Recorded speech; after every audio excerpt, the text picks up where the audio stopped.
अस्सलाम वालेकुम। आज जिस बीमारी के बारे में मैं आपसे बात करना चाहती हूँ वो आम तौर पे लोगों में उसकी एक्सेप्टेंस बहुत कम है और अक्सर लोगों को लगता है कि इस बीमारी का सिरे से कोई वजूद ही नहीं है।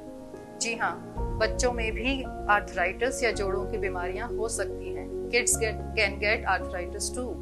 बच्चों की जोड़ों की बीमारियों को हम एक बहुत बड़े ग्रुप में इंक्लूड करते हैं जिसको जुवेनाइल आर्थराइटिस कहते हैं।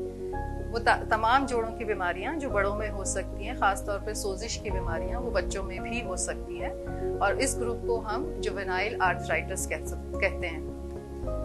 अब बच्चों में जो सोजिश की बीमारियां हैं उसकी अलामात इस तरह हो सकती हैं कि बच्चे को जोड़ों में दर्द हो, सुबह में जब सो के उठे तो अकड़ाव हो, सूजन हो, जोड़ पे सुर्खी आ जाए। कुछ बच्चे बुखार के साथ और जिस्म पे निशान धब्बों के साथ भी हमारे पास क्लिनिक में आते हैं।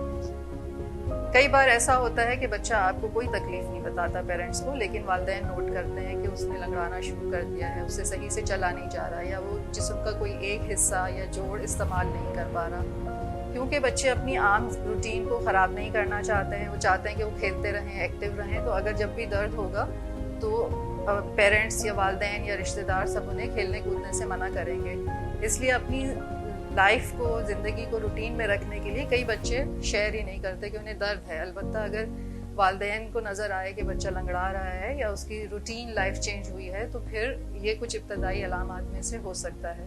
कई बच्चों में बहुत सारे जोड़ों के जिस्म के जोड़ मुतासिर हो सकते हैं, जैसे हाथ, पैर, घुटने, कंधे, कमर। इन बीमारियों में कुछ बच्चों की आंखें भी मुतासिर हो सकती हैं जो कि बिनाई ज़ाया होने का सबब बन सकती हैं। अलबत्ता जब शुरुआत हो बीमारी की उस वक्त एक्सरेज वगैरह बिल्कुल नॉर्मल आते हैं, लेकिन हम MRI सजेस्ट कर सकते हैं। MRI में जोड़ों की झिल्ली में सोजिश या सूजन आती है। दो वजूहात जिनके ऊपर ज़्यादा एम्फेसिस या स्ट्रेस दिया जाता है वो ये है कि या तो बच्चे के अंदर जेनेटिकली ये बीमारी ट्रांसफ़र हुई है जो कि ज़िंदगी के किसी हिस्से में भी सामने आ सकती है, या फिर कुछ वायरस या बैक्टीरिया बच्चे को बीमार किया और उसकी वजह से जेनेटिक ससेप्टिबिलिटी की वजह से उनके जोड़ मुतासिर हुए।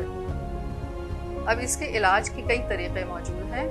अगर एक या दो जोड़ मुतासिर है तो उसको हम ओलिगोआर्थराइटिस कहते हैं और उसके अंदर हम जोड़ में स्टेरॉइड का इंजेक्शन लगा सकते हैं जिससे बच्चे की बीमारी काफ़ी हद तक कंट्रोल हो जाती है।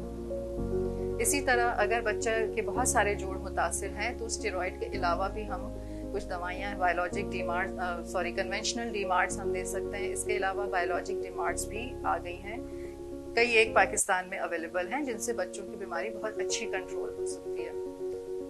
क्योंकि बच्चों ने आगे एक लंबी ज़िंदगी गुजारनी होती है तो हमारी ख्वाहिश होती है और हमारी कोशिश होती है कि हम जल्द अज जल्द बीमारी को कंट्रोल करें और उनकी जॉइंट डैमेज को कम से कम रखें या बिल्कुल ना होने के बराबर रखें। इसीलिए हम जल्द अज जल्द बच्चों को बायोलॉजिक डीमार्ट्स की तरफ ले जाते हैं। अक्सर बच्चों को कई साल या सारी उम्र इसकी अद्वियात खानी पड़ती हैं, लेकिन बच्चा एक नॉर्मल ज़िंदगी गुजार सकता है अगर वो अपने मौलिज के साथ राब्ते में रहे और मुस्तकिल वर्जिश करता रहे। शुक्रिया।